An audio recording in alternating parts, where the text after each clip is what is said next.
Akşamınız hayırlı, hormatly illeşler, kardeşler. Bugün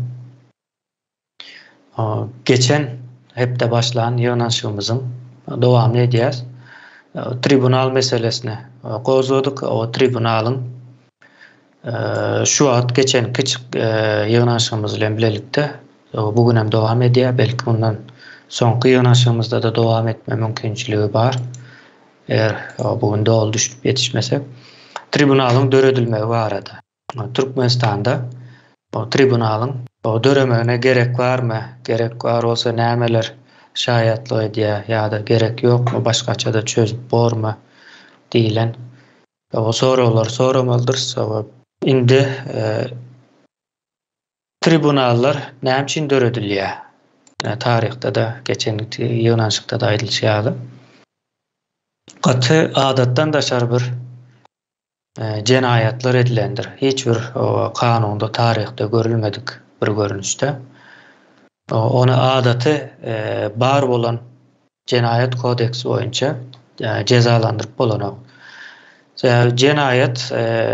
Cenayeti dine edilenlik sebeple cezalandırılanok. Yani edilen iş göz önüne tutulup da näme sebepten edildi.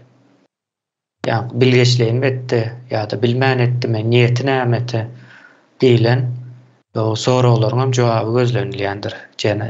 Cezasy berilen wagtda islendik cenayetin. Ýöne bu gaty uly bir möçberde bir zat. Munyň soran wagtymız adaty cenayetlerde bolşýarlyk bir jogap almajagymyz ortada. Mysal üçin Türkmenistanda migrasiýa gullugy näme üçin guruldy? Bana sorasanız Türkmenistan'daki ähli yani prezidente bir gyra goýun, beýleki gyrasyna da migrasiýa gullugyny goýun. Haýsy iň uly cenayet diýip sorasanız Türkmenistan üçin migrasiýa gullugy. Näme üçin migrasiýa gullugy iň uly cenayet näme göre hazır Türkmenistan'da prezident özüni alyp barış edýän işler bilen deňeşdirende. Sebebi bir migrasiýa gullugy, dünýädäki migrasiýa gullukları taşary ýurtdan gelen adamlar, yani bu ýurt size değişildi, siz bu ýurda değişildi. Şonuň üçin wagtlança geldiňiz, wagtlança bu taýda kaňyz. Biz sizi izarlajak, bizim düzgün tertiplerimize boyun eýjeksiniz. Bolmasa da çäräňizi görürsiniz, deport diýene näme eýle beýle işler gelýär. Indi Türkmenistan'da bir migrasiýa gullugy Türkmenistanyň öz ýurtdaşyna göz ulakçylyk edýän bolsa, Türkmenistanyň ýurtdaşy şol Türkmenistanyň ýurtdaşymy diýilen soragy ortaya çykýar. Indi bu migrasiýa gullugynyň niýeti näme? Aňyrsyndaky maksat näme? Migrasiýa gullugynyň Türkmenistanyň içindäki ýurtdaşlara üstünden seyretme sebepli näme behbitler elde edilýär diýilen soralar soramaldyr. Şonuň üçin bu migrasiýanyň iň esasy cenayet çok bunda öňe çykarýarda. Beýleki nämeler hem edilýär şonuň ýaly. Indi ýene bir deňeşdirme edeli. İslendik Türkmenistanyň içindäki gurama halkyň garşysyna işleýändir. Hemmesen bir derecede halkyň awraýyny, mertebesini temsil edýändir, kiçeldiýändir. Hemme zada akla gelip biljek ýa-da şu wagt görülýän şaýat bolýan hemme zatlar edýärler. Ýene migrasiýa gullugy aýratynlykda edýär bu işi. Näde edýär? Sen ýurtdan çykmarsyň ýa-da ýurda dolanyp gelmersiň. Ya da pasportunu bermers diýilen ýaly halky köpçüliklerin bir psikologik näme hassalyga gönükdirýär, uçuradýar ýa-da. Şonuň ýaly bir funksiýalar bar, ýa-ni migrasiýa gullugy Türkmenistanyň içindäki ähli gulluklar, ministrlikler hemmesini jemlänigizde şonuň edýän cenayetini edenok sebebi adamın insanlık hukukunu elinden alýar. Yine biz raýat sözüne kän agzadyk. Raýat sözünün aňyrsyna dolduryan ine şu gulluk raýatnamesine. Şonuň üçin migrasiýa gullugy da işlän her bir personal gerekli cezasyny almalydyr we beýleklere göre has agyr jezasy berilmelidir. Meniň bu düşünjem aňyrsyndaky nemeleri düşünüp aýdýan. Indi ýanky bizim maddalarymyza geljek bolsak, umumy edwalýasy indi. Türkmenistanda insanlygyň garşysyna jenaýat edilýärmi? Edilýär we her türlü görünüş edilýär. Terrorçylyk görünüş edilýär, elinden hak hukuky alma görünüşleri edilýär, mertebesini peseltme ýa-da ýaşama hukugyny elinden alýarlar. Bu zatlaryň hemmesi umumy seredilende insanyň hak hukuky we iň esasan erkinligini elinden alýarlar. Ýani erkinligi elden almak üçin ýanky sananlarmy edýärler. Türkmenistanda rasizma hizmet edilýärmi? Edilýän bolsa kimler edýär? Biz muny kimler edýänden başlaly. Türkmenistanda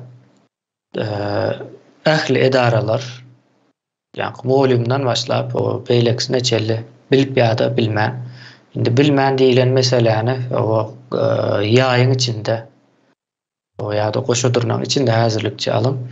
Biz ekranlara çıkıp gurrun verip başlandan bäri bilinmeýär diýilen ýagda ýok. Biz ekranlara çıkıp başlan günlerimizden başlap bu meseleni gozlamak üçin ýoş-ýoş temalar açıp şoň içine girmäne başlapdyk. Ýani jemleseňiz bir 2,5 ýyldan bäri Russiýanyň täsiri barada gurrun edilýär. Soň islendik gurama işleyişi bolsun, özüni alıp barışı bolsun, ýa-da protokollaryň ýazylyşy bolsun, hatda howa menzilinde de köp zatlar rusçadyr, ýani deklarasiýa diýdi, ýene näme diýdi, eýle beýle zatlaryň hemmesi rusça ýazylýandyr. Türkmenistan aslında bir rus dilinde bolan bir korkunç sistemanyň üstüne ýalpak türkmen diline öwrilen görnüşde işleýän bir zulüm mehanizmi. Ýene şu zulüm mehanizminin aşağında da rasizm dur. Indi ýokardaky aýdylanlar, ýani insanlara garşy edilýän jenaýetler, rasizma hyzmatyň ikisinin guramaçylykly alınıp barylmagy. Türkmenistanda indi buyruk zincirinin gurrun etdikde buyruk zincirinin başyndan bilinýär ve köp halatlarda da aşağındaky ýani buyruk zincirinin iň ucu, soňky ucundakylary bilýär. Aňsatlyk bilen Russiýa dil ýetirýän däldirler. Russiýanyňky dogry diýýändirler. Bunyň sebäpleri bar. Sebäbi şol Rus sistemasynyň içinde ýetişip Türkmenistanyň içindäki halka zulüm edip gelýänlikler sebäpli. Rus nämäni goraja goýýarlar. Mysal üçin Putiniň dogrudy. Iň berkisi Ukraina urşunda. Her gün bombalap çağlar öldürýärler. Hiç ýeli uruş bilen dahilli bolmayan bir ýurda uruş elan edip çağlaryny öldürüp ýa-da ýurtdan çağlar gaçyrýarlar. Ve bu adam haklı diýerler. Demek bu adam haklı diýenler Türkmenistan içindäki islendik guramanyň başlygy bolsun ýa-da personal bolsun rasizmi gözgörteli gollaýandyklarynyň manysyna gelýär we bu özleri hem şol rasizmiň gurunan mehanizmi boýunça işler alyp barýarlar. Ve bunu guramaçylykla alyp barýarlar. Ve şeýlerek bir kardeşler mesele öňümizde dur. 5 minut wagt veriljekse arkaýyn pikiriňizi aýtmaňyz üçin.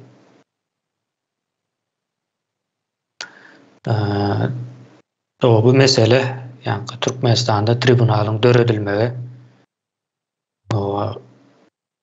yani görkezlen sebepleri yeterli mi ya da döredilmeli mi ya da başka da aýratyn görünmeyen bir sebep var mı? Diyen o gurrun boýunça oturuşumuza başlap bileriz.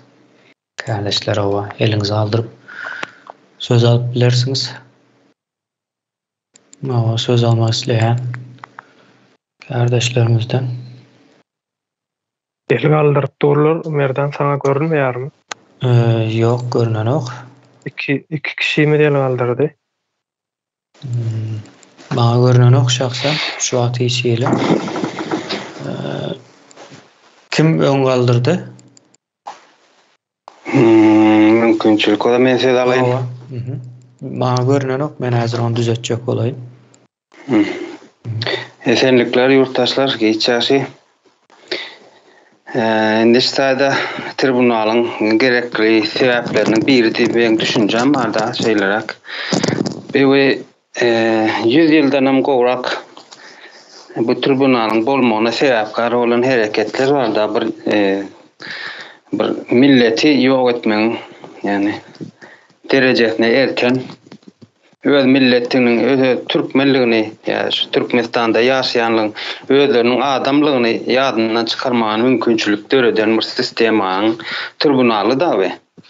Indi bu kime gerek? Indi 3 ýyldan beri halkyň sesi ýüze çykaryp dur. Indi biziň gelecekki nesillerimiz bardyr. Dogulacak ýa dogulan şu wagtky bäbekler şu tribunalyň sebäbini bilerler ýaly we gelecekde de şunun ýaly hereketiň öňüni alyp bilmäge mümkinçilikleri bolar ýaly bir taryhy bir hereket boljak da. Soň ýagny şol adamlaryň eden ýalňyşlyklary näme sebäp boldy, bularyň häsiýetleri, psikologik durumlary bardyr. Şu zatlara men ýüze çykarmalym diýip düşünýände. Näme ertip betdi bir ene nasistler barada näme var da informasiýa var, mediada var.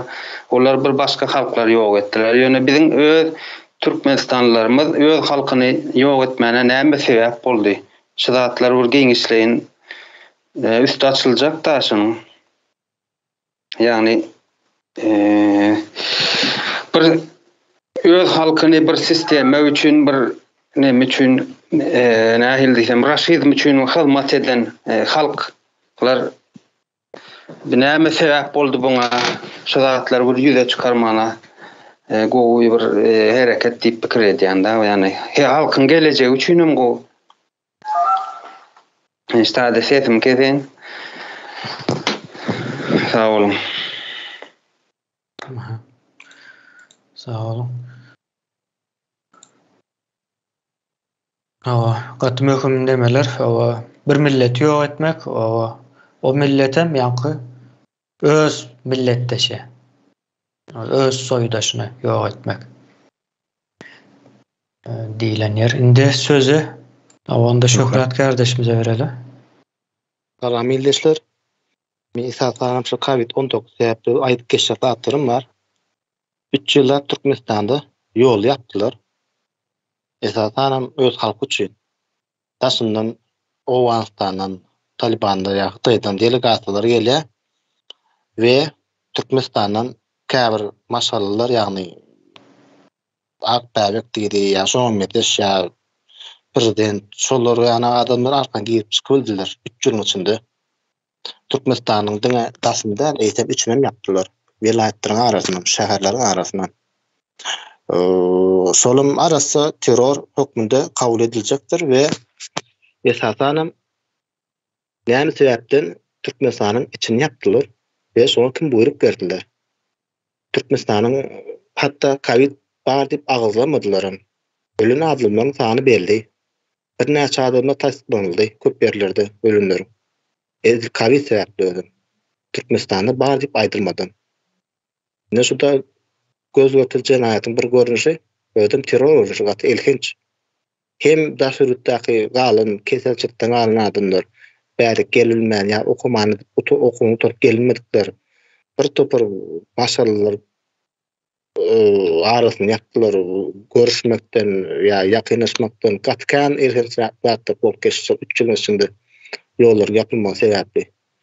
Şoňa da kim ol çeken bolsa, kim buýrup beremezse tribunalda ilkinji ýerleriň birini alır.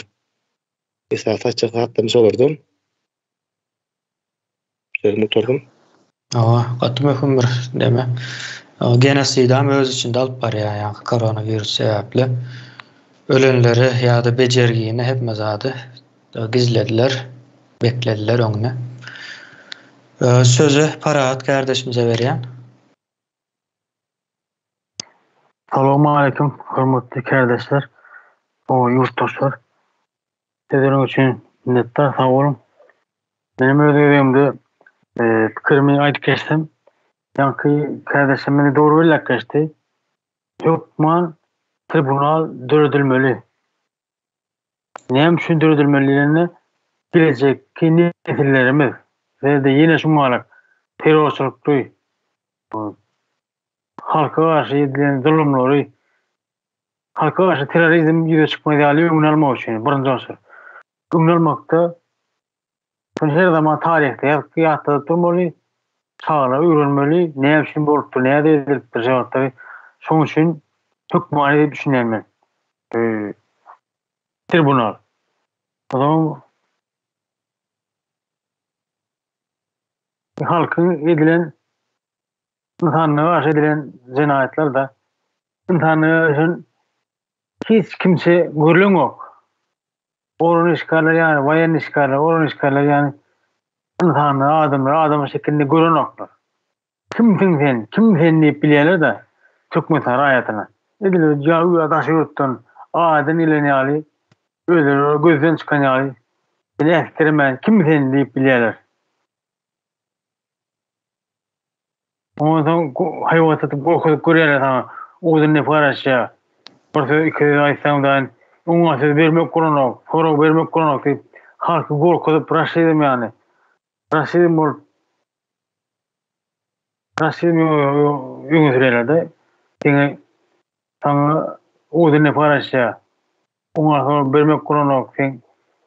Näme akyl ütkep berme, kilen ütkep berme diýip o waňyl puruk etmekden maýdanaklar da. Ana plany kil ütkepdir diýip pikirde aýdýarlar gelip şo goýa mehmen işgale gelip o waňyl. Ya o da bir tanýan orada. Planyň o näde beray? Akyl ütkepim, kil ütkepim diýip şey diýip halky gorkýarlar da. Soň indiki adam aýdyna seni şoň adamlaryna gorkýar diýerler. Ýürüse guramaşykly edilýär paatda. Halk guramaşykly edilen cinayetlerden Lukan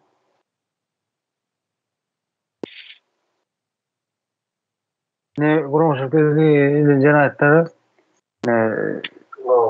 vayan orun işgalleri milisiyeler näme aýty bazara pasport berýärler. Zara pasport berýärler, şolar migrasiýa ölümi. Migrasiýa ullugy guramaşykly iddialar bu hereketi. Halky baskı altında saklamak için halkı dimen çıkarma diýär yani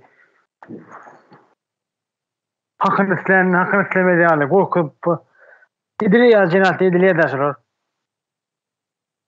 ýaşyň hukukyny almak üçin demek şu ataýdyn bugün üstüne geçelim. Sağ olun kardeşler. No, sağ olun. Kardeşlerimizden yeňiş mi ýa-da söhbet mi öňelini aldyrdy ona hem görüp ýetişmedim. Yeňiş gallardy. Yeňiş berä. Onda yeňişe bereli sözü. Benim söhbet galdyrdy, onu beren bolsaňyz. Salam kardeşler. Meniň aýtjak zatlarym şular ne şu wagt bütün dünýäde ülkeleriň arasynda bir dartgynly siyasat gidip dur. Esasen bizim oturan yerimizde Türkmenistan'ımızın bir oturan yerleşen yeri Orta Asya'da hasam neme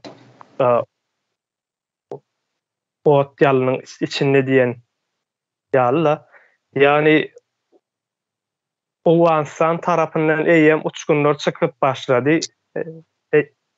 İran'ın üstüne çözdüler urşuollu ikisinin arasında. Hem ýene de o Afganistan'ın içindäki gadylýan kanalın, suwun Amy deryadan almaklygy gelecekde Türkmenistanyň nesilleri üçin, ýaşajaklar üçin, şuňky ýaşaýanlar üçin ulu bir gelecekde şu öňümüzdäki ýyllaryň içinde ulu bir howply ýagdaýlaryň emele gelip bilmegine getirýär. Bu bir ikinciden Orsun şo töwereklerden güýjüniň gaçmagy bilen peýdalanyp indi Hytaý ýene-de ortağa çykdy. Bular ýene-de bir özlerini çopan gözläp Hytaýyň ýanyna da bardylar, gujogyna da. Yani bu zatlaryň hiç birini ortalykda halk ýok, türkmen halky ýok. Türkmen halksız diňe öz janlarynyň peşinde edýärler ýani. Diýjeklerim şular, bular işlerini başaryp bilmeýärler, başaryp bilmejekdikleri de görünüp dur, özlerim bilýärler. Gelecekdäki çykça kynçylyklaryň ýa-hilleki öňlerine kynçylyk bardyklaryny bilýärler. Ýöne şular istifa etmeli, işlerini tawşyrmaly. İstifa etmeýänliklere meger başaryp bilmeselerim ýurdun üstünde durup halky gorkuzyp ýa-da diňe halka hiç ýeli salman öz edenlerini edip görmekleriniň özem tribunala sebäp bolup bilýär, arasy sebäp. Çünki sen işini bira edeniň üçin jogap bermeli, bira etmänliň üçin jogap bermeli. Yani bu yerde Türkmenistanyň, bütün Türkmen halkynyň, şo Türkmenistanyň yerine ýaşaýan bütün insanlaryň akwalyny diňe bir topar çödýär. Öz istegleri boýunça çödýär. Bu da halka garşy edilýän iň uly bir jenaýatlaryň biri. Şular aýdaýyn. Aha. Sözü söhbet kardeşimize berýän.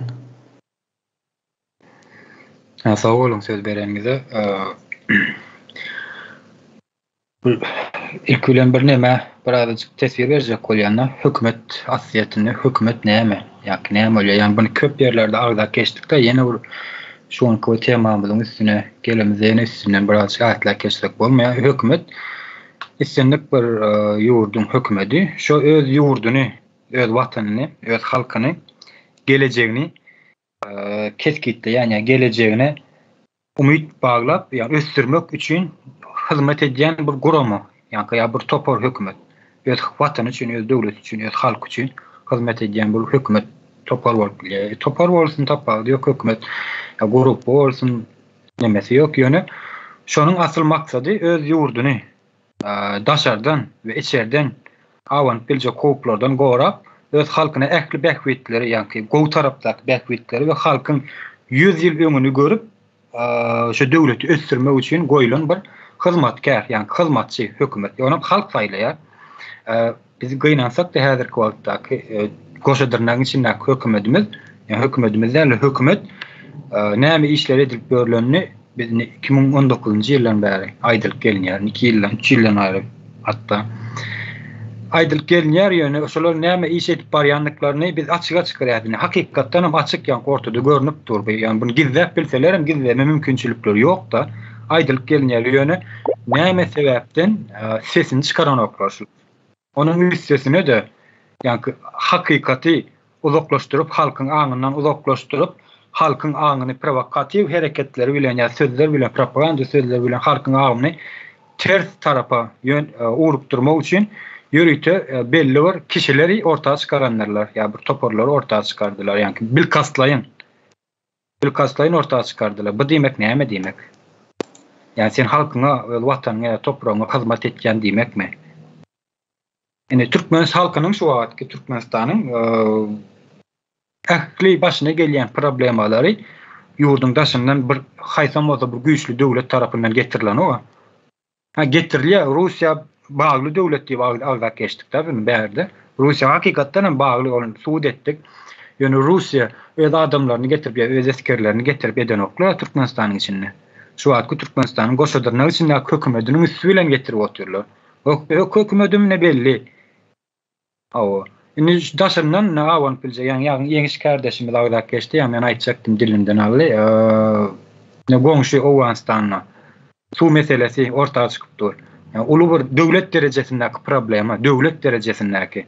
Yani bunu ortağa getirýän döwlet medialary, ya döwlet adamlary, Ya bürokrat adamlar barmy Türkmenistan'a häzirki wagtda? Näme üçin biz ýetirýäs şu problemleri? Näme üçin ýurdun içindäki garaşsyz işleyen goşadyrlaryň içinde bolan, garaşsyz işleyen media ýetiren ok. Yani garaşsyz işleyen medialar ýok da ýöne okey diýeli oňa da. Näme üçin ýetiren oklar? Yani bu bil kastlaýyn, bilip we bil kastlaýyn halkyň garşysyna işlenilýän oyun diýip aljak men bärde. Yani nämämizde de agrak geçdiňizde insanlygyň garşysyna edilýän jenaýatlar şular. Türkmen halkynyň yani öz halkyna garşy edilýän jenaýatlar we bu jenaýatlaryny ýüze çykarýan hakykatlar aýdýan boly. Sana garşy yani bir kardeşim agrak geçdi, sen watan dönüwi diýilen imajy berýärler. Suratlandyrma, sypatlandyrma berýärler.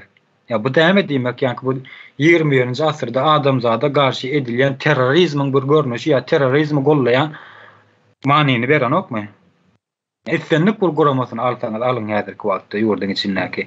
İstenlik bir guramasyny hatda wagty mawsy ştaýda bir zady nemet geçek, bir hakyky bolan zat bu watar döwletlerine ýa-ni Malazya'da şularyň bir nemesi bar eken, hakyky bolan zat ýönem koronavirus döwründe Türkmen konsolosluğuna pasportunu uzaltdyrmana var yani Malazya uzaltdyrmana var ya bizde bärde uzaltyp beriň diýip neme bermändirler şo wagt.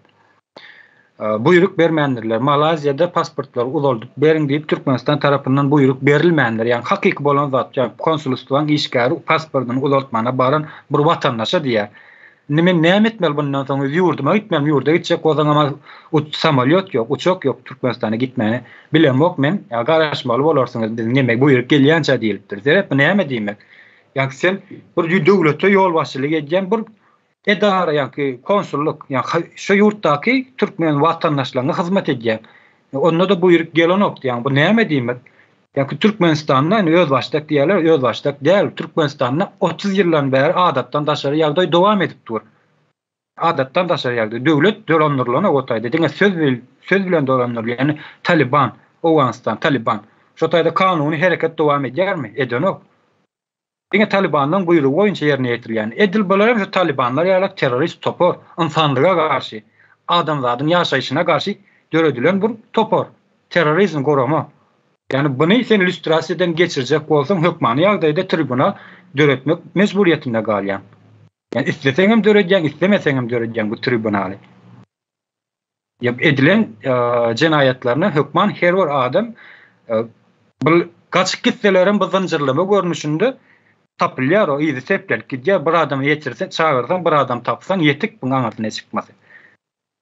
Yani tribunaly hökmany ýagdaýda döretmeliligine näme ýok, hökman bu özü gelýär. Yani sen hukukyň üstünde döwlet kurjak bolsaň, tribunal hökman döredäýmeli. Döretmejek bolsaň döretmeli buny.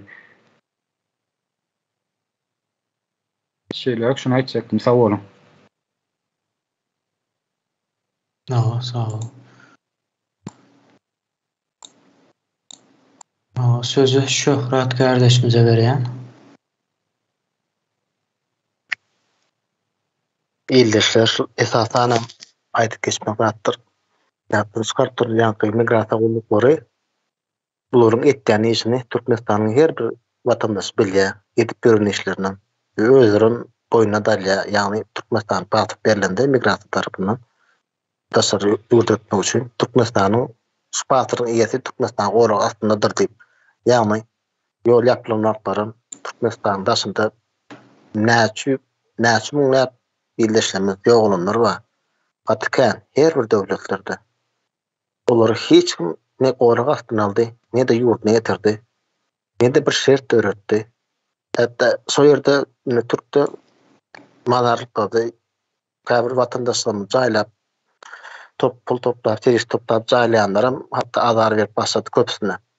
Türkmenistana kanun bar bolsa, näme üçin prokuratura ýa-da adalet ministrligi ýa-da hukuk goraýan bir näçe guramalar, ýokary sudy, meclis, näme üçin şu zatlar bilen oklar ýa-da gören oklar. Näme üçin bu zatlar her bir watandaş bilýär, görýär. Näme üçin olar gören ok ýa-da bilen ok. Demek Türkmenistana kanun ýok.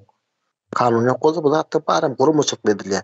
Her kim ýokary tribunalda her kim öde edeni üçin jogap berer we etmedi üçin. Ýagny seniň wiripen soň ruhsat berýän bolsa, näme üçin etmedim? ve ene şoňa da jogap bermeli bolýarlar. Hökümet suratda meclis jokary sudy başga da bir näçe gurumlar tutmasa konstitusiýony garat geçen ýa-ni üçin konstitusiýada adam hukuklary, insan hukuklary ýa-da barmy? Şolan hiç gaýtam edilmedi. Hökümet suratda edenlikler üçin we etnikler üçin jogap bermeli. Sözümü aýtyp oturdum. Aha. Sağ olun. Sözü Parahat kardeşimize vereyim. Sağ olun. Kardeşler. Men yankı üstüne teslim edildi. Cinayeti edenlerini görünüm. Bilmeyenlerin, bilem yok, havarım yok deyip sıpçaklar var da şuradan bilmeyen için cinayet tasmalı. Görmeyen için, bilmeyen için himmeti den ayaktan sürüp cinayete başmalı. Tribunala çıkarmalı. Den. Ne için bilmeyenler. Bilmesen ne için o yerlik bariyan sen. Bilmeyecek olsan. Şoň üçin tribunala sorum çekmeli düşünýär men. Menden bu.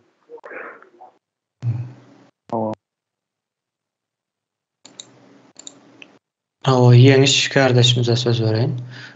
Söz alanlar elini düşürsün. Sebäbi täzeden galdyrmadyň soň näberli bolýar? Men neştaýda bir soru var kardeşlerime. Indi şu wagtky ýagdaý belli, ähli ýeriň orta ýaňyn bolup duran ýagdaýlary belli. Şular birden şuňky günde wagtyndan öň egerde indi sorajak sorum şu da, ýagny tribunaldan bulara başga bir alternatif bir zat barmy? Ýagny hökümeti biz tawşyrjak, ýagny biz başaryp bilemdik. Biz şunu başaryp biljekleri hökümeti berjek diýen ýagdaýynda nähilek bolar bulara?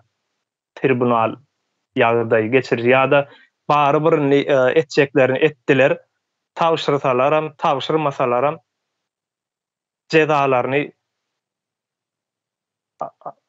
almaly bolýarlarmy? Ýa-da bir alternatif barmy bularym? Ýani indi häzir belki de şeýle zat etmekler mümkin häzir birden. Biz indi bundan soňra boljak zatlar bolly, hemme zatlar. Biz egerde häzir tawşyraýsagam bizi ýok etjekler diýen ýalaky bir nemeleri bar bolup biler diýjek bolýarny. Sorawlar bar bolup biljek diýjek bolýarny işlerini. Alternatif bir ýagdaýlary barmy bularyň? Ýagny biziň açyk bir nemämiz, gapymyz barmy? O soru. O soru. O soru cevap berip biljek. Kardeşlerimiz Şöhret elini düşürmedi, täzeden mi galdırdı? Eğer täzeden galdırdım diýen olsa söz vereyim. Düşürüm demetmendir. Söhbede söz vereyim. Yeňiş kardeşimizin sorugyna o aklınızda tutup durun. Men şu soruga jogap berjek bolum. Üstüne dur geçmeli soru, yüzley garamalı soru da sebäbi o edilen cinayetler ortada belli. Bular häzir özleriniň öz razylygy boýunça hökümeti şeýle tawşyraýanlaryna da bularyň edilen cinayetlerine biz gözümüz ýumsagam, ýani halk gözüni ýummaýar. Halk diýänim edil şu wagt halk däl, mundan soňky ýetişdirjek, ýani täze neslimiz var. Yani täze yetişecek, täze nesiller mundan soňky 10-15 ýyl, belki 20 ýyldan soň bunyň hökman ýagdaýda hasabyny sorajaklar.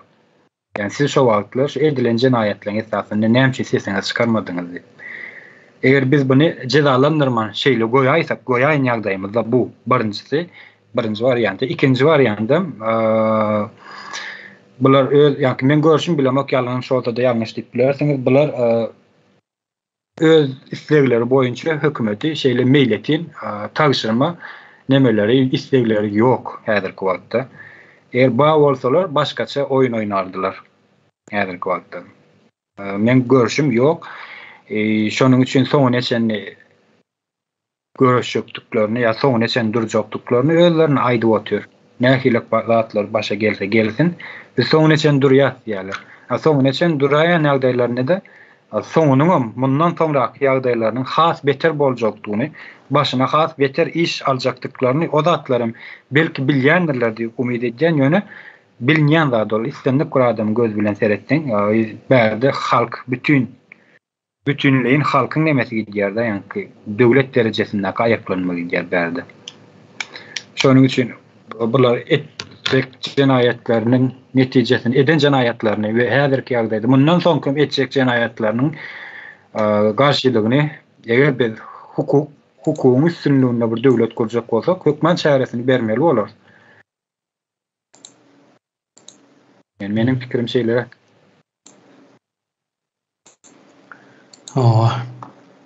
Merdan sözü vermäken şunu aýdaýyn da, ýani eger bular häzir Türkmenistany şeýle tawşyrjak diýseler, neme statusyny girip bilýärler-de. Ýani täze Türkmenistanyň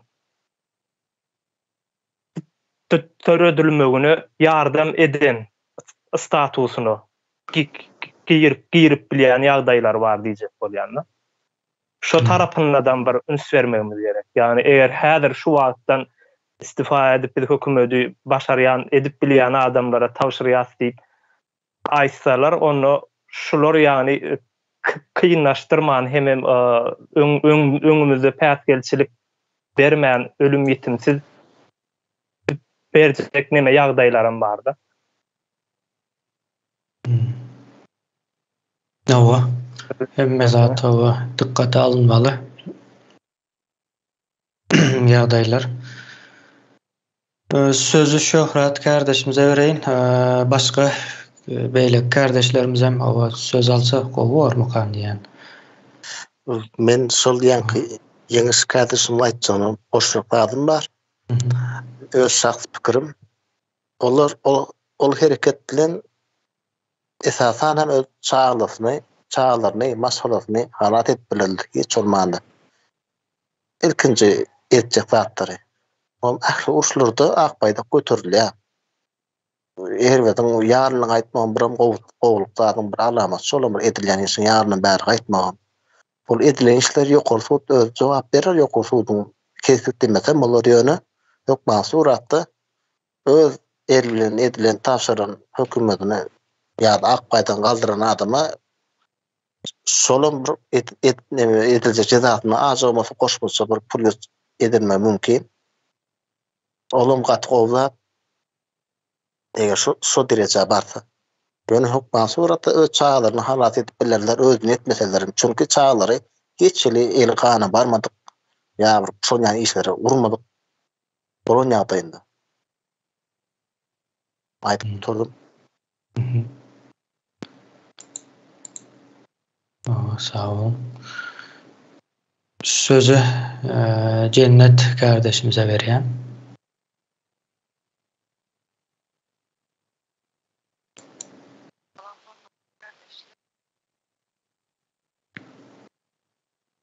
Bize ses gelen ok.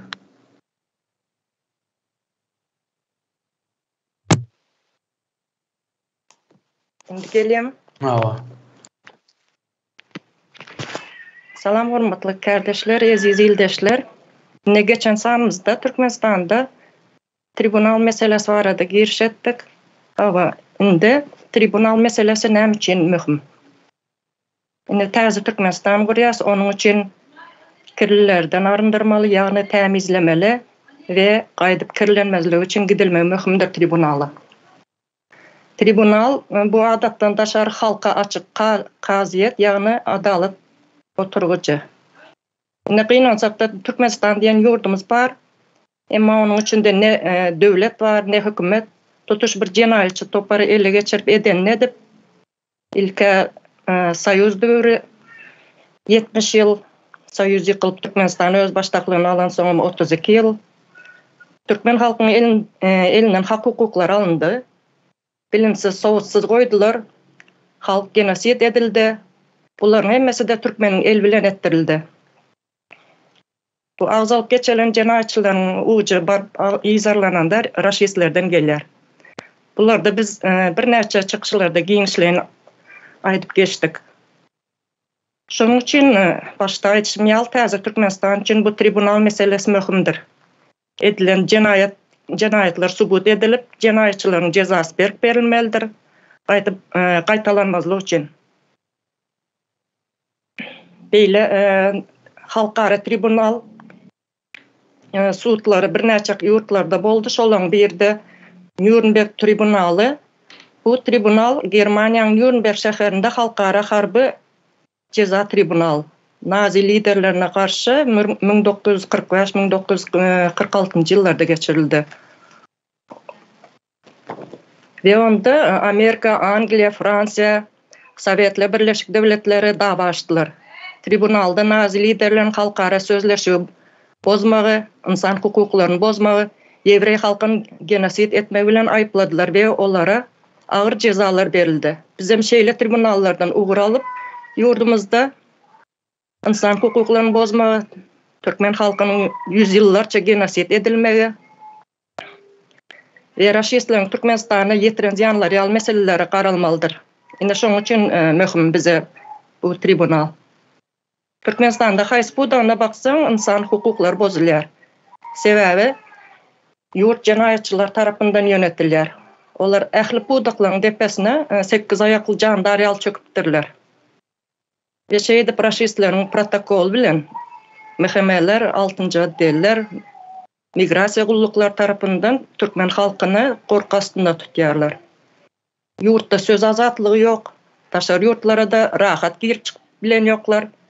Aeroportda bile migrasiýa gullugy insanyň mertebesine rahatça degip bilýärler. Oňa derek aýdymçylardyr, şahirler, oýunçylar, beýle zatlara göz ýumýarlar. Aýak aldygyny Türkmenistan gülala güllüget görkezýärler. Telewiziýa, sosial medialarda öwüp bitirmediler olar. Şu cenayetçi toparlaryň ýüzünden bir döwlet çökdi, bir millet genosit edilip ýok bolup barýar. Gelecekke neslimiz sowatsız goýuldy. Ýaz döwründe orta mekteplerge 9 ýyla getirdiler. Ruhnama kitap, baş kitap edip okatdylar.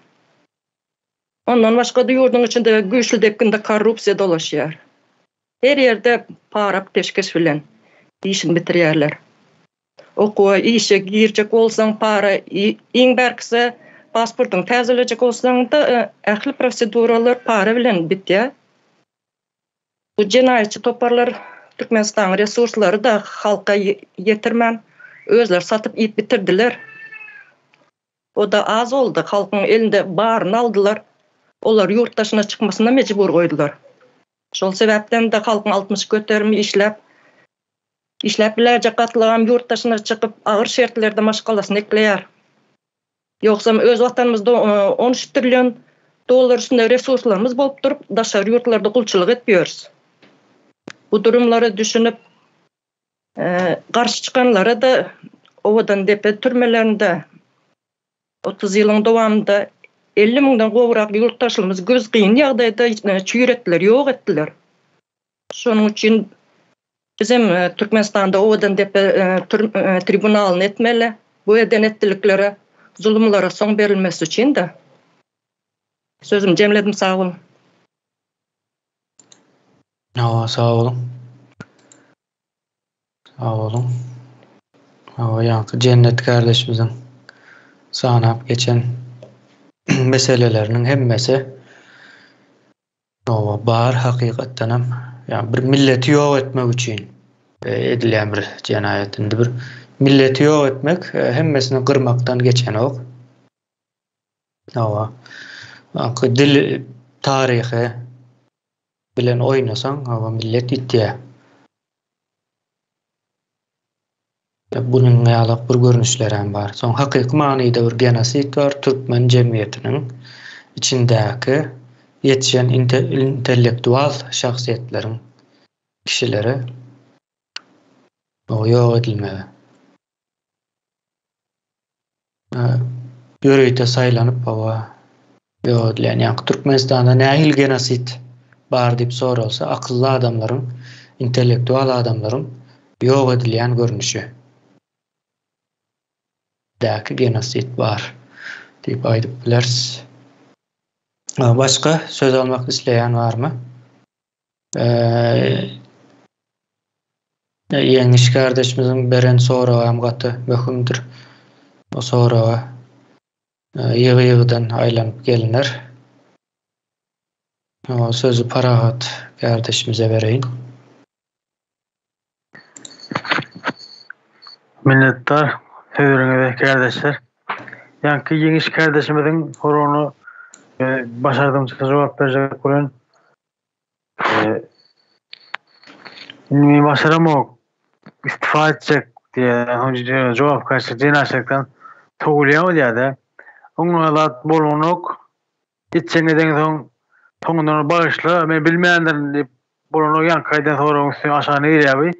Bilmeýändirin diýen soragy. Bilmedik bolsa näme şey bar ol işe başarýan, barýan. Bilmeýän üçin näme bilmeden barmy?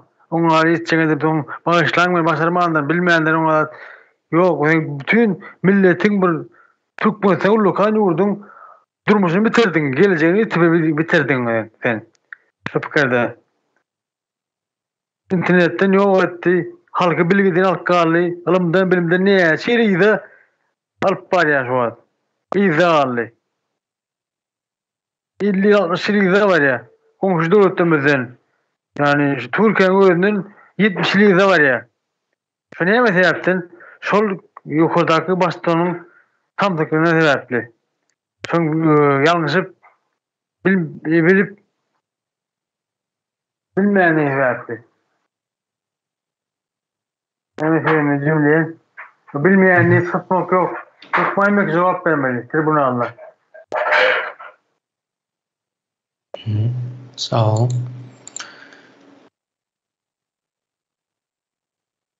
O sözü Sapar kardeşimize verelim.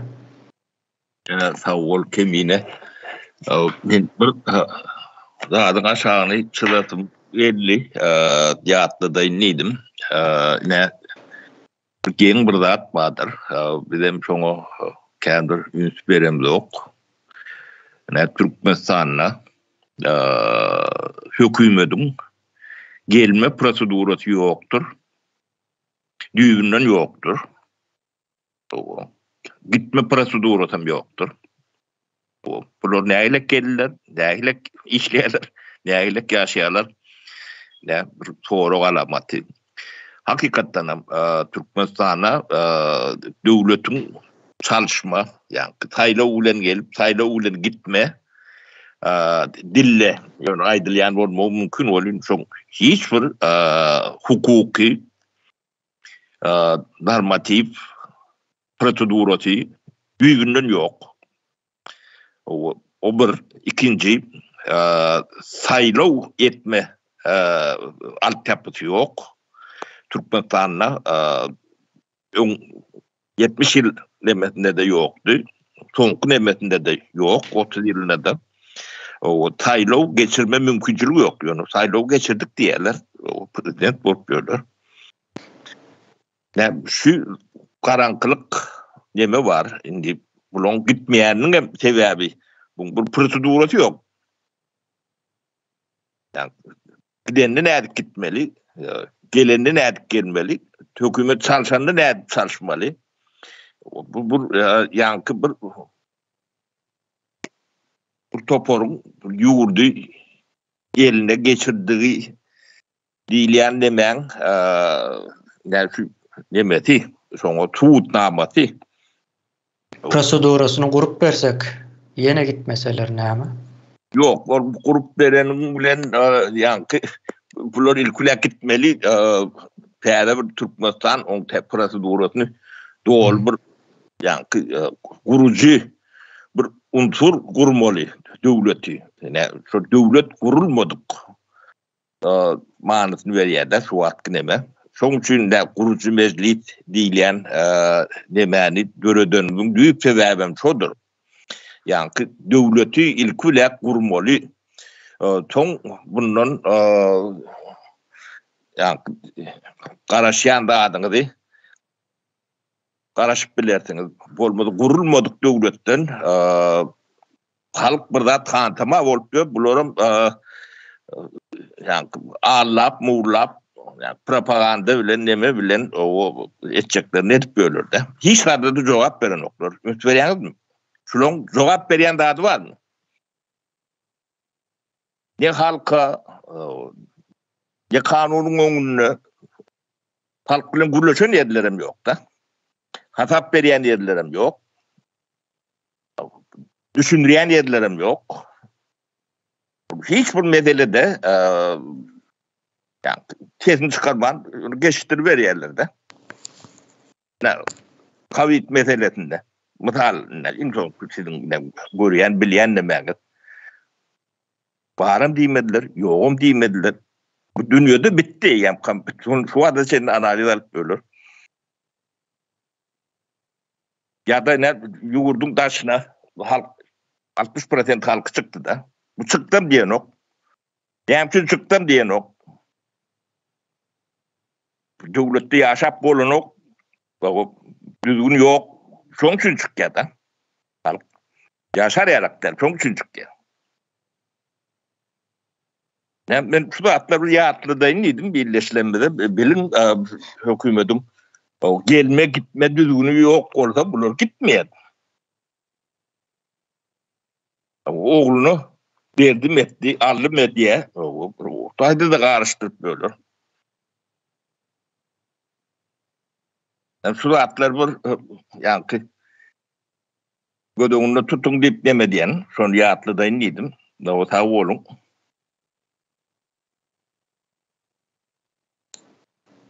No. Sağ olun. Sözü Leyla kardeşimize berýän.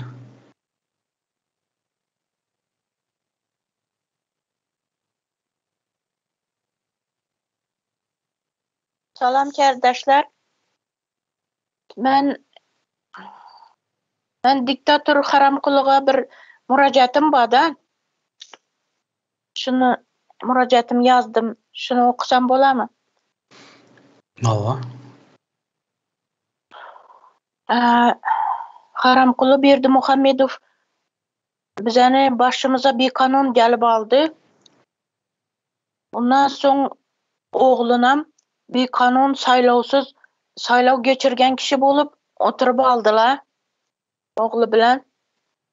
Onun için saýlaw hiç kaçan onday bolmaydı.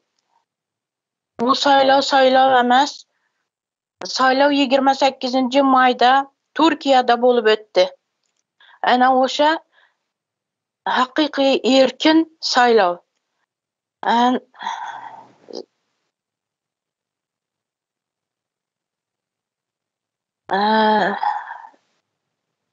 Sen nöbetdeki oýunlaryň bilen yana 7 ýyl ömriň bolsa 14 ýyl hakimiyetde kalmakdysan.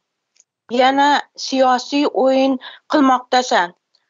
Halkny aldap gelmakdasan ve üstüden külüp yürüpsen. Aslida senga söz hoýyp, hakimiyet hoýyp. Çünki sende vicdan yok, insanilik yok, zamanavilik yok, hakikat düşüncesi yok, adalet yok. Sen bu Musulman halkydan emassan, onuň farzandy ham emassan. Sen jahilsan. Naqşbandi kabirden yordam soragan jahil. Sen Müslüman halkydan emassan ve hayotiga halkynyň etikadiga ve hayotiga to'g'ri kelmaydigan raşizmsan. Yana dunyovilik qaydasyny joriy qilmoqchisan. Joriy qilmoqchi bolayotgan zolimsan. Sening zolim siyosating tufayli milyonlap türkmenler yurtunu taşlap sarson bolup non izlep çıkıp ketişti. Ve yollarda ölüp kaldı.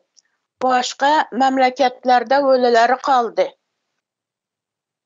Halkını işsiz, pulsuz, çöreksiz, susuz koyganın üçün bir-biri bilen düşman boldular. Yetim çağalarını zorladılar. Bir-birini maşgalasını buzdular. Sen hay nima qilmoqdasan demedin, cahil. Ularni qamash o'rniga haqqini talab etgan insonlarni, blogerlarni qamaysan, zulm o'tkazasan. Sen faqat inson shakli bor. Senda faqat inson shakli bor.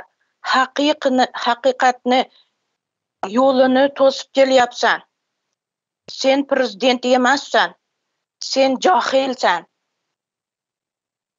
Ana şunu aytacak edim. Rahmet. Sağ olun. Doğru. Prezident sıfatında yurdu yalandan saklap duran şekilli olup dolandırıyorlar. Sözü Muhammed kardeşimize veren.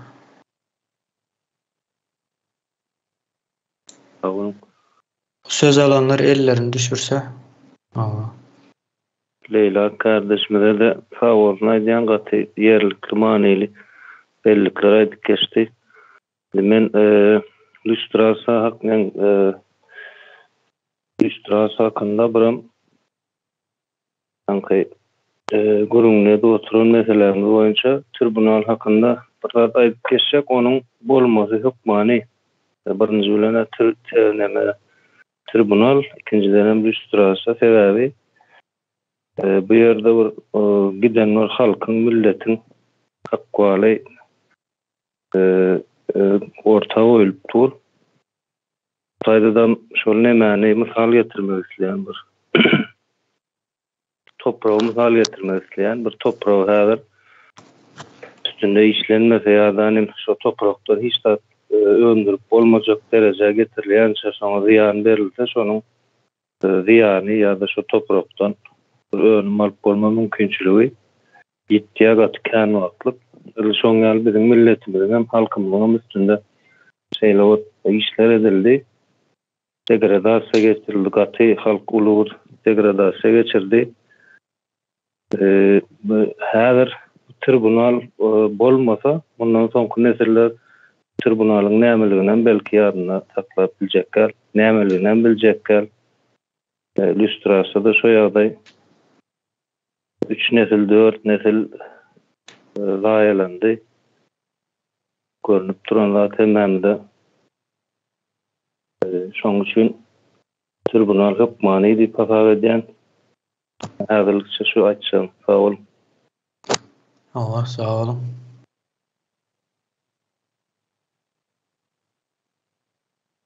Bu sapara söz almak için elinizi kaldırdınız mı ya da?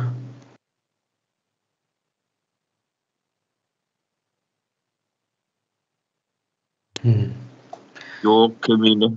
Yok men yadından çıkarttırın bağışlan. O kardeşler yankı nokot monokot ovaku nemelerin nişana düşüp ayttınız. Bu mesele hakikattan mühim. Yine sondan başlayalım Muhammed kardeşimiz. O tribunal mühim.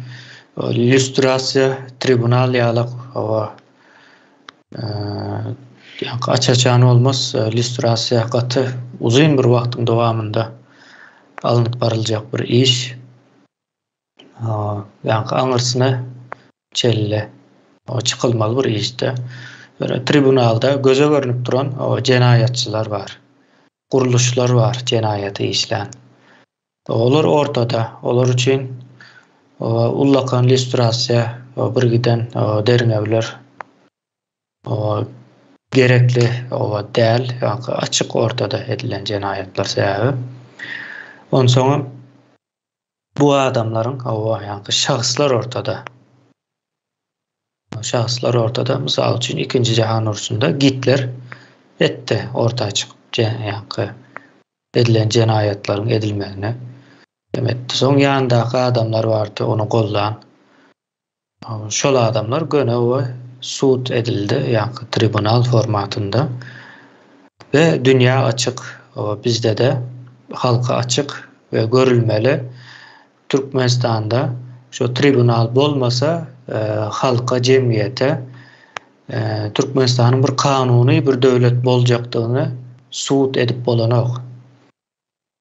Diňe Türkmenistanyň jemgyýetine de, daşarky o jemgyýetlere de, hem ösen hem ösmediklere de bunun işaretini bermek üçin tribunal geçirilmelidir. Türkmenistanda edilen jenayetler açaçan çıkarılmalıdır. Sebäbi gerekli kömekler alıp bilmek üçin hem Türkmenistanyň kömeklere mätäç bolma mümkinçiligi hem bardy ilkinji ýyllarynda. Sebäbi biz ýurda baran wagtymyz gaty agyr ýagdaýda bir ýurda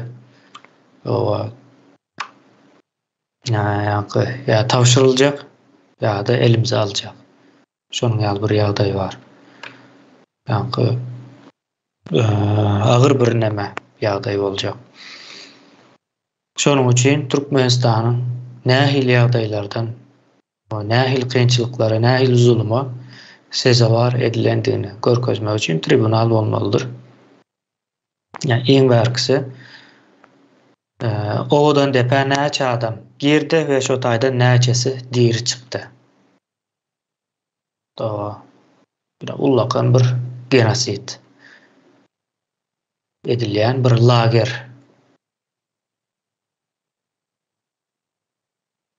Şeylere bir mesele illeşler bu ýygnanşymyzy indiki oturuşykda dowam ederiz. Tribunal meselesinin Türkmenistanda geçirilmeli mi, geçirilmeli mi, geçirilmeli olsa näme sebäpler bilen diýilen o tema boýunça gidýäs. Geçenki ýygnanşykda giriş etdik. Bu ýygnanşykda eýam çuňurlaýyn üstünde gurumlar alyp barýas. Soň bolup soňunju bolup Halmurada söz bereýin. Sağ olun söz bereniňiz üçin. Kardeşler, men şu çıkışımı saparagan sözleri bilen dowam etmekçi bolýan, aýdan zatlarynyň üstüne ýetirmekçi. Aýdyp berdi da bizde häkimet başyna gelmeli kanunlarym ýok, gitmeli kanunum asla ýok. Häkimete bir gelen adam ta ölýänçe oturmaly. Şu kanun hatta prezident baradaky kanunymyzam Türkmenistanyny 1997-nji ýylda çelli şol kanun ýokdy. Niyaz şu kanunsuz 7 ýyllap döwleti dolandyrdy. Prezident barada asla kanun ýokdy. Saýlaw geçirilip boluk oturdygyny, şoň aslyny kanun kabul edilmedini men aýtjak bolýan zatym. Ýekece bir zat bardy, o şol ýanky geçiş döwür diýip aýdy. Niyaz ölenseň, Gurban bolyň häkimeti basyp alan döwründe konstitusiýa salgylansak, ýekece bir gural bardy, ýa mehanizm bardy. Şol meselem öňkü prezident ölen ýagdaýynda onuň wezipesini ýa borjuny meclisiň başlygy 3 ay möhlet bilen ýerine ýetirýär. Ýöne saýlawlary geçirýär, ýöne özüni şol saýlawlary bäsleş hökmüne goýup bilmeýär. Konstitusiýada ýazyldy. Şolum özgeli Ataýew bolmaly. Gurban oly näme etdi? Ataýew bir gýjan içinde meclisiň başlygyny, ol prosto grajdaninem derler. Meclisiň başlygyny bir gýja günniň içinde muňa ýok zatlar, aýplamalar ýoklap wezipesinden aýrdylar. Türmäge basdylar.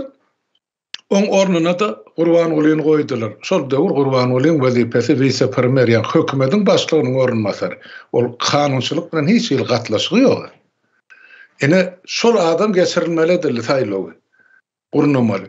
Gurnama bolýa aýdaýyl öwürler Ataýew bilen mäşi bir şenak aýrypdyr, akyllyrak edip gurulajak diýiller şo saýlaw. Ýok.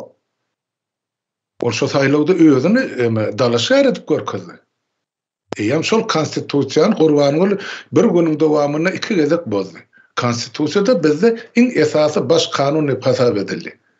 Onu ayağa aşağına taşlarının soň, onun halk näme üçin ol konstitusiýadan peýdalanmaly ya hukuk kazanmaly bolmajak zatlar. Şoň üçin taparagan aýdýany dogry biz häzir inniki saýlawlara girişýänçä, gurucu meclis bolup biz hökmen şu mehanizmi düzmeli. Hökümetin gelmegi we gitmegi, parlamentin gelmegi we gitmegi, suud hakimligine ýa-ni saýlanylýa öz wezipesini ýerine ýetirýär. Garas her puwdoň kyny aýyl saýladyp ýazmasak boljak gal. Şo ýazylan zadyň her bir puwdokda işleýän adamlar hökmany şertde berja etmeli bor. Halkym şunu zatlar talap etmeli bor. Etmese ýene-de kagazyň ýüzüne ýazylyk galan hat bor, başga hiç zatlar. Onun yan kardeşimizin biri aýtdy, şu ýanky gelip şuun kun himayet edip halka şol jenayetkar toparyň elinden hakimiyet alıp halka gowşursa, şolaryň eden jenayeti ýeňilleşermi ýa ýokmy dip. Ol bolup biljek zat. Öz jenayetini ýeňilleşdirmese-de öz çağalarynyň maşgalasynyň aktyk çoglugynyň gelejegi üçin şolary biraz ýeňillik bolup biler. Sebäp tribunal suud edenni şu jenayet eden adamy suud edýär. O maşgalasyny suud edenek dogry düşünün.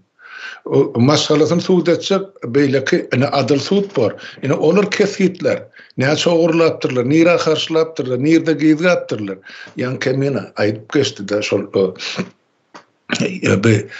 bizim geçirjek bolýan lüstrasiýa meselemiz. Ol ýyllar boýy 5 ýyl, 10 ýyl. Hana faşistlara hyzmat ederleri 70 ýyldan soň ýyzarlap tapyp jazalandyryp berýärler. 100 ýaşan garrylar hem bolsa. Diýmek bizde de bilemek näçe ýyl dowam etjegini.